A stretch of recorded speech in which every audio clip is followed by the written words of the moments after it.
নমস্কার, Hahnemann study circle থেকে আমি ডাক্তার দিলীপ কুমার হালদার। আজকেও একটা মাইন্ড রুব্রিক নিয়েই আলোচনা করব। ক্যারিড নিয়ে যে আলোচনা শুরু করেছি আজ তার লাস্ট পর্ব, যেখানে আলোচনা করব carried desire to be carried fast, অর্থাৎ দ্রুততার সাথে। ক্যারিড মানে ক্যারি একটা ট্রানজিটিভ ভার্ব, অর্থাৎ ক্যারি করা বোঝায়, অর্থাৎ বহন করতে বা বাহিত হতে চাইছে। এটা কিসের বাহিত হতে চাইছে, কিসের দ্বারা? এ বাহিত মানে স্থানান্তর, এক জায়গা থেকে আর এক জায়গায় যেতে চাইছে। এটা যেমন মুখের কথা, তেমনি ওর রোগের অবস্থা থেকেও পরিবর্তিত হতে চাইছে, অর্থাৎ রোগের যে কঠিন পরিস্থিতির মধ্যে সাফার করছে সেই পরিস্থিতি থেকে সে উদ্ধার হতে চাইছে, রিলিফ চাইছে, হালকা হতে চাইছে। This is carried desire. সেটা কীরমভাবে চাইছে? ফাস্ট, দ্রুত। এখানে ওষুধ আছে 6টা: aconite, arsenic, belladonna, bromium, rhus tox, ভিরেট্রামাইড। আজকের পর্বে এই 6টা ওষুধকে আলাদা করে কি করে চেনা যায় সেই আলোচনায় আসবো। তাহলে আজকের আলোচনায় যে এই ক্যারিড হতে চাইছে সেটার মধ্যে যেমন একটা বক্তব্য আছে, একটা ভার্সান আছে, আর কিছু তার আচরণগত ব্যাপার আছে। সেই ব্যাপারগুলো বোঝার চেষ্টা করবো একটা একটা করে। প্রথম ওষুধ আমি বলি অ্যাকোনাইট। অ্যাকোনাইট কী করবে? অ্যাকোনাইট আমরা জানি সাডেন ভায়োলেন্স যেমন আছে, সঙ্গে আছে restlessness, thirst, fear of death. এই যে ফিয়ার বা ফিয়ার অফ ডেথ, অর্থাৎ অ্যাকোনাইটের মধ্যে একটা স্পেশালিটি হচ্ছে ও টাইম বলে দেয়, predict the time of death. ও সে হয়তো বলবে যে আমি এই 3টের সময় মারা যাবো, তা যা করবে তাড়াতাড়ি করো, মরে যাবো 3টের মধ্যে। তখন হয়তো 1টা বাজে, ও বলবে আর 2 ঘন্টা পরেই তো মরে যাবো, অর্থাৎ যা করবে তাড়াতাড়ি। এই তাড়াতাড়ি করার জন্য ও বারবার জল খায়। কতটা জল খায়? গ্লাস জল খায়। আমি এমন দেখেছি যে পেশেন্ট চেম্বারে এসেও একাধিকবার জল চাইছে। তো এই জিনিস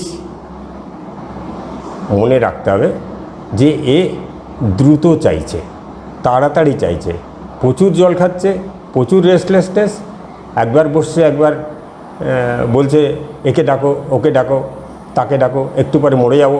এই ব্যাপারগুলো অ্যাকোনাইটের স্পেশালিটি।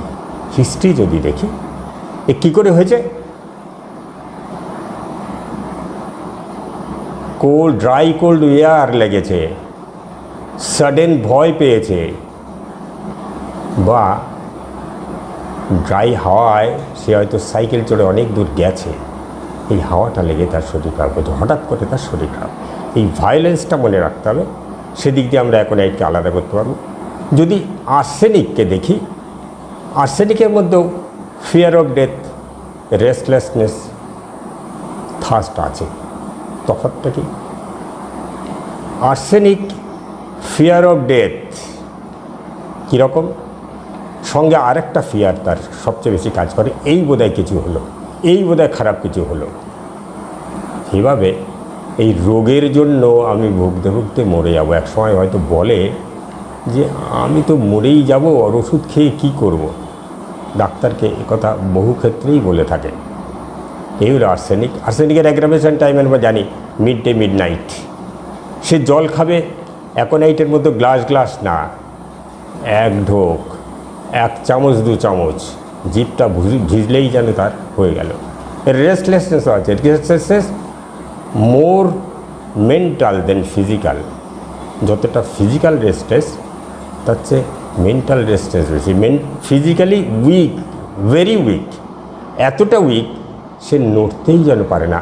এইটা আর্সেনিকের একটা বিশেষ পয়েন্ট। যেমন মিডনাইট অ্যাগ্রাভেশন, তেমনি উইকনেস এত বেশি নড়তে গেলেই ফিল করে যে আমি তো নড়তে পারছি না। তেমনি উল্টো দিকে কতগুলো তার সিমটমস আমরা দেখতে পারি। সে যদি খুব অ্যাকিউটনেসের মধ্যে না থাকে তাহলেও এগুলো থাকবে। যেমন তার ফাস্টিডিয়াসনেস, তার ক্লিনলিনেস, তার অ্যাভারিস, গ্রিডিনেস এবং একটা সূচিবায়গ্রস্ত ভাব, এটাও আর্সেনিকের মধ্যে পাবো। আমরা এইভাবে আর্সেনিককে আলাদা করতে পারি অ্যাকোনাইট আর্সেনিককে। বেলেডোনা সাডেন ভায়োলেন্ট, কিন্তু বেলেডোনার স্পেশালিটি রেডনেস। বেলেডোনা বলবে তার কামিং অ্যান্ড গোয়িং সেন্সেশান, অর্থাৎ তার যদি ব্যথা হয় মাঝে মাঝে ব্যথা করে উঠবে। যদি কাঁদে বাচ্চাকে দেখব মাঝে মাঝে কাঁদছে, মাঝে মাঝে থেমে যাচ্ছে। বাচ্চার ভায়োলেন্সই এত বেশি যে বাচ্চা কালকে দেখেছি সুস্থ সময় সুন্দর, সবার সঙ্গে হেসে খুঁচে চলে ফিরে খেলে বেড়াচ্ছে, চেয়ারফুল প্লেফুল বাচ্চা, সেই বাচ্চা আজকে থুতু দিচ্ছে, কামড়ে দিচ্ছে, মারছে। যদি হাই ফিভার হয়, সেই হাই ফিভারের মধ্যেও গায়ের মধ্যে একটু ভিজে ভিজে ঘাম। আমরা এটা থেকে বেলেডোনাকে বার করতে পারি। আরেকটা কথা এখানে বলে রাখি যে সবসময় পেশেন্ট কিন্তু চেম্বারে এসে বলবে না আমাকে তাড়াতাড়ি করো, ভার্সানটা কিন্তু সবসময় পাওয়া নাও যেতে পারে। কিন্তু তার পরিস্থিতি, ডিজিজের পরিস্থিতিটাই তাকে ডিমান্ড করবে, please do something for me, please যা করবে র্যাপিডলি করো, তাড়াতাড়ি করো, কেসটা বলে দেবে। কীরকম একটা বাচ্চা যদি দেখি হঠাৎ 104/5 জ্বর হয়ে গেছে, মুখ থমথম লাল হয়ে গেছে, এবং সেই সাথে তার যদি মাঝে মাঝে কেঁদে ওঠে, তখন সেই পরিস্থিতির বাচ্চাকে আমরা কি কখনো বলতে পারবো যে না ঠিক আছে আস্তে আস্তে হোক? তখন আমাদেরই ডাক্তারদেরই মনে হবে যে তাড়াতাড়ি কিছু করে, নাহলে আবার কিছু একটা গণ্ডগোল হয়ে যেতে পারে। অর্থাৎ সে পরিস্থিতি বা condition of the patient demands rapid action, that is also first মানে দ্রুত, যেমন বলেছি ফার্স্ট মানে কন্ডিশনটাও ডিমান্ড করবে, এই কথাটাই বলতে চাইছি। ফোর্থ ওষুধ সেটা হচ্ছে ব্রোমিয়াম। আমরা যখন এই রুব্রিকের শুরুতে দেখেছি যে ব্রোমিয়াম ক্রুপের ক্ষেত্রে সে ক্যারিড হতে চায়। ক্রুপটা কি? An upper respiratory infection that blocks breathing and has a distinctive barking cough, অর্থাৎ কুকুর ডাকার মতো বা ঘেউ ঘেউ করে শব্দের মতো শব্দ করে কাশছে, সেই সাথে তার দম বন্ধ হয়ে আসছে। এই পরিস্থিতিটায় ব্রোমিয়াম ক্যারিড হতে চায়। সে কিরম ক্যারিড হতে যায়? ফাস্ট, যা করবে, ও তো দম আটকে আসছে, অর্থাৎ যা করবে এক্ষুনি চাই, এটা ব্রোমিয়াম। আমরা এরপরে দেখব রাস্টাক্সের একটা হিস্ট্রি পাবো। কিসের হিস্ট্রি? হয়তো জলে ভিজে করে থেকেছে, ড্যাম বেসমেন্ট অ্যান্ড সেলার্সের কথা আমরা জানি। সেই ক্ষেত্রে তার হয়তো শরীর খারাপ করেছে। সেই শরীর খারাপের মধ্যে তার গা ব্যথা, মাথা ব্যথা, গা হাত পা কামড়ানো, এগুলি যেমন থাকে, সেই সাথে তার একটা মর্নিং থাকে, কাতরানো। আমরা এই কাতরানোটা যদি দেখি, বেলেডোনার বেলায়ও থাকতে পারে। সেই বেলেডোনার কাতরানোটা হবে অদ্ভুত, উইথ এভরি ব্রিথিং, অর্থাৎ প্রত্যেকটা শ্বাসের সঙ্গে সঙ্গে হ্যাঁ এরকম করবে। কিন্তু রাস্টাক্স তার ব্যথার জন্য সে কাতরাবে, আর পারছে না, এইরকম। অর্থাৎ রাস্টাক্সের মর্নিংও দেখব আলাদা, গায়ে বেলেডোনার সাথে মিলবে না। তারপর রাস্টাক্সের যদি মেন্টাল সাইড দেখি, রাস্টাক্স রেস্ট নিতে চায় না, যেন সবসময় অস্থিরতা, রেস্টলেস। তাছাড়া আমরা জানি মেন্টাল রুব্রিক আছে অ্যাংজাইটি সিটিং বেন্ট, অস্থিরতায় সে একটু বাইরে ঘুরে এলে ভালো থাকে, তাই সে বাইরে ঘুরতে যেতে চায়। আছে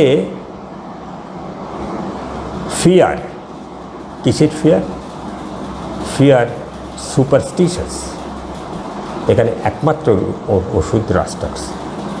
অ্যাংজাইটি সিটিং বেন্ট, একমাত্র ওষুধ রাস্টাক্স। এই কথাগুলো আমরা মনে রাখতে পারি। ভিরেট্রাম যদি অ্যাকিউট ক্ষেত্র ধরা হয়, তাহলে অ্যাকিউট ক্ষেত্র সেই মাস্টারমশাইদের মতো মনে করে রাখতেই হবে যে ভেরি অর প্রফিউজ, কথাটা মনে রাখলে অনেকটা সহজ হবে। কীরকম? প্রচুর পায়খানা, প্রচুর বমি, ভীষণ collapse, cold, sunken eyes with cold perspiration in the forehead. এই যে পরিস্থিতি, এটা ভিরেট্রামের অ্যাকিউট অবস্থা, যেখানে কলেরা অর কলেরা লাইক সিমটমসের ক্ষেত্রে এটা আসে। এই ক্ষেত্রে আমরা দেখব কোল্ড, চিলি, অথচ কোল্ড চাইছে। আর যদি ক্রনিক ক্ষেত্রে দেখি, তাহলে তার মেন্টালিটির ইম্পর্টেন্সটা দেখতে পারি। এবং মেন্টালিটি যদি দেখি, তাহলে দেখব ভিরেট্রাম অ্যালবাম ডিক্টেটোরিয়াল, হটি। সে নিজেকে মনে করে রাজার ছেলে, বা ঈশ্বরের সঙ্গে তার যোগাযোগ আছে, ঈশ্বরের তাকে গাইড করেন। অর্থাৎ কিনা সে বড় বড় মানুষের সাথে তার যোগ আছে। সে যেমন বলেছে রাজার ছেলে, তেমনি সে মনে মনে ভাবে বড় বড় নেতা, বড় বড় মন্ত্রী, বড় বড় অফিসার ইত্যাদি তার যেন পিছনে আছে। এই ভাবটা সে প্রকাশ করে। সত্যি হয়তো কিছুই নেই, এগুলো তার কাছে সব ডিলিউশন। এবং সেই ভাবটা প্রকাশ করেই এ বলতে থাকে, আমি এত ব্যস্ত, আমার এত সময় নেই। আমার সঙ্গে যে কোনো সময় যে কোনো বড় বড় মানুষ আমাদের সঙ্গে দেখা করে বা আমার যেতে হয়, সেখানে আমার কি সময় নষ্ট করার সুযোগ আছে? অর্থাৎ তাড়াতাড়ি করুন, ফাস্ট ফাস্ট। যেমন ওই যে অ্যাকিউট অবস্থায়, কলেরা স্টেটে আমরা এদিকে ওই যে স্টেট কোলাপস অবস্থা, সেই কন্ডিশনটাই ডিমান্ড করে যে ডু সামথিং ফাস্ট। অর্থাৎ যে কন্ডিশন ডিমান্ড করে এক জায়গায় অ্যাকিউট ক্ষেত্রে, আবার ক্রনিক ক্ষেত্রে দেখবে সে এসে বলবে আমার এত সময় নষ্ট করার সুযোগ নেই, আমাকে এত কানেকশান, এত কন্ট্যাক্টস রাখতে হয়, তাদের সঙ্গে যোগাযোগ করতে হয়, ফলে আমার যা করবেন তাড়াতাড়ি করুন। এটা ভিরেট্রাম অ্যালবাম, এবং এটাই ভিরেট্রাম অ্যালবাম বেশিরভাগ ক্ষেত্রেই বলে থাকেন। এইভাবে 6টা ওষুধকে যদি আমরা আলাদা করে ফেলতে পারি, তাহলে এই রুব্রিকটার ওষুধগুলো আলাদা করে ভেবে ডিফারেন্সিয়েট করে আমরা ঠিক ওষুধে পৌঁছাতে পারবো। এই আশা করে আজকে শেষ করছি।